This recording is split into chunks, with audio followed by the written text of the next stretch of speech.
Hi everybody, welcome to the Scott Show. We are here and live as we are every single day, almost every single day. I love saying every single day because it makes a lot of sense, and we do a lot of podcasts. However, Saturday I needed a break, so hey, whatever. We'll go with that. So I'm here to talk about AEW, or All Elite Wrestling. For those who have followed the podcast, I did a podcast before about AEW, reviewing the show All Out, which was their latest pay-per-view event. Let's go with event. So, there you go. Now, AEW is going to be on TNT, like WCW was, on Wednesday night. I don't think they've even named the show yet. I guess it's just AEW Wrestling on TNT. Now, the thing is, folks, it is pro wrestling, so obviously I'm excited. I love pro wrestling. But it's a different style of pro wrestling, and I'm going to go through some of the stuff that is in AEW and talk about it for just a quick second. Or maybe 10 minutes, so that I get some credits on this podcast thing. I appreciate if you like, share, subscribe. If you don't like my comments, I'm still going to make lots of comments. So whether you like them or not, that's up to you. But, I would love to get your comments back and hear what you have to say. Good, bad, or otherwise. If you want to swear at me, by all means, swear at me. But at least you're listening, and that's the important part. So there are 3 championships in AEW. There is the World Heavyweight Championship, currently held by Chris Jericho, who defeated Adam Page at All Out. There's the Tag Team titles, which they're having a current tournament for. And there's the Women's Championship, which they're having a match between Riho and Nyla Rose at the first event on October 2nd. Now, I like the fact they have 3 titles. That's really cool. Make sure that, your tag team division is pretty hot. I know that in my Raw recap that I'm going to do right after this, we'll talk about their tag team division, but it is what it is. They have had 7 different events, either planned or, like pay-per-view or other group things planned. The next event is Full Gear, and then they have Chris Jericho's Rock and Wrestling Rager at Sea Part 2. The other events were Double or Nothing. It was their first event, Fyter Fest, Fight for the Fallen, and All Out. So those were definitely events that happened. Plus they have scheduled their weekly shows as well. AEW is owned by Tony Khan. He is the owner of the Jacksonville Jaguars. And also there's a football team, a soccer team, that he owns as well. A rich guy. Got lots of money, so he can go against Vince, I guess. So the backstage personnel, which I thought was interesting, I want to highlight that. The coaches of AEW, Billy Gunn is on there, BJ Wilmer, Dean Malenko, Jerry Lynn, Tyna Brooks, Michael Kavari, who I've never heard of, and he wrestled in the Ring of Honor. I've never heard of the guy, and Tommy Dreamer. And I gotta say that Jerry Lynn and Dean Malenko, great pickups for the group. Tommy Dreamer is all across the wrestling world. But the one I have to talk about is Billy Gunn. He did still show up at the WWE Hall of Fame, and they kind of ripped on AEW a little bit. So I thought that was kind of funny, and AEW really hasn't built themselves up at all to that point. So it was completely warranted. So there you go. We'll see what happens with the backstage personnel, bringing them out. I know that I saw Dean Malenko at the last event. So we'll go with that. So the broadcast team, they have hired a plethora of people who have been there before, including good old JR Jim Ross, Tony Schiavone, Justin Roberts is your ringside, your ring announcer, and your ringside announcer. Excalibur, and I want to talk about that for a second, because Excalibur wears a mask out there, and I just think it's stupid. And I know that people will probably say that, I listen to too much Jim Cornette, blah blah blah. Don't care. I like Jim Cornette, but I watched the show and I'm like, who's the wrestler dude? Unless you're gonna go out there and wrestle, take the damn mask off. Guy's smart. I'll give him that. Whatever, but it's stupid to have the mask on. They also have a few backstage people. Chris Van Fleet is one of them, and personally I like the guy. He reminds me of all the different people that The Rock made fun of because of MJF. MJF is great. I'll get to him later. Lots of praise for that guy. And Alex Marvez is also on the broadcast team as well. Referees, Earl Hebner got hired by AEW. Hopefully he doesn't have the same issue he had in WWE. Getting to the tag teams, you've got some interesting tag teams. Jack Evans and Angelico, probably one of the best teams out there, I think. I've always liked Jack Evans, so I'm going to give him lots of credit. I do like the flippy stuff sometimes, but the guy does bring it out there. Also, you have the Brotherhood, the Dark Order, Best Friends, which I think Best Friends just need to take a...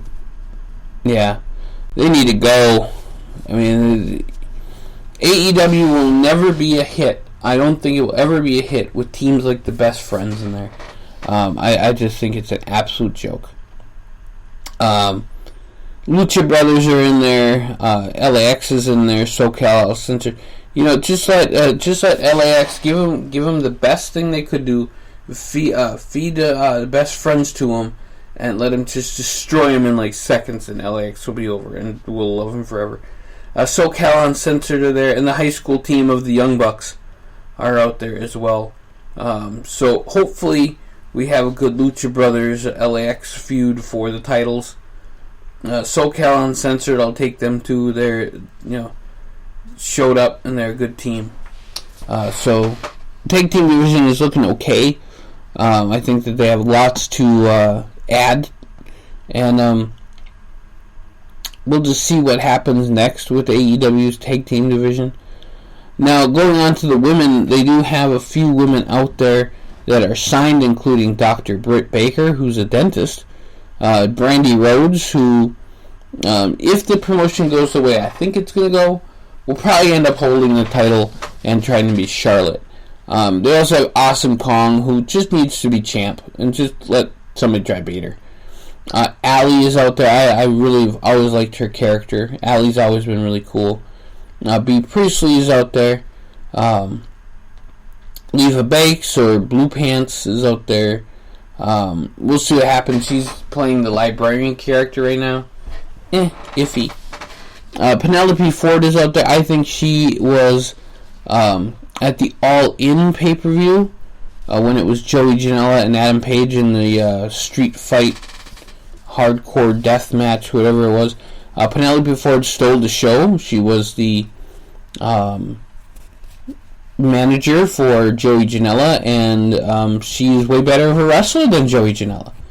But then anybody is a better wrestler than Joey Janela, so there you go. I give lots of shout out to Penelope Ford. So I'm interested to see what happens with the women's division, but I also want to see good wrestling out of there. I wouldn't. I'm not a Nyla Rose fan. I think that Awesome Kong was just used and tossed.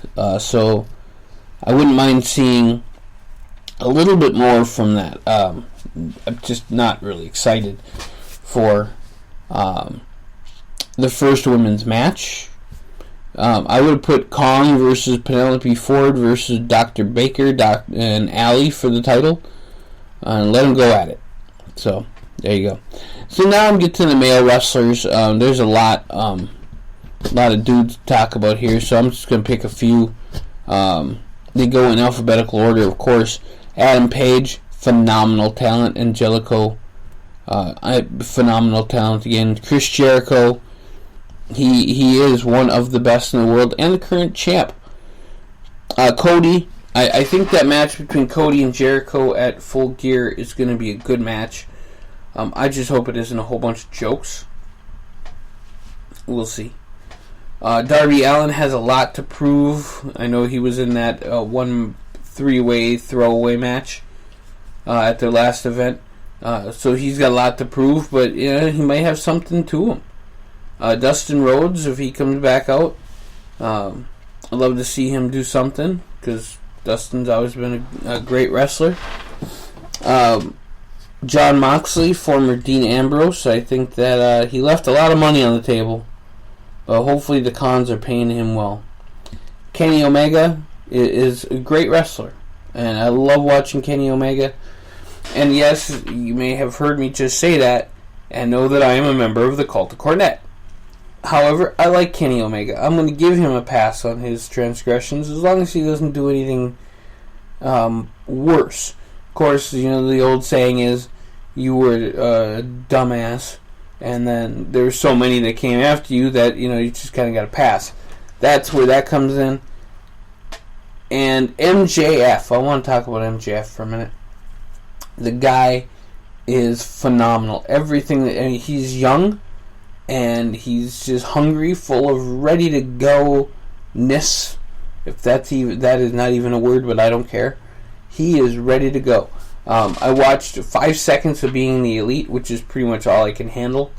And MJF stole the show. Him and Tony Schiavone. If you just have the MJF show, watch it all day.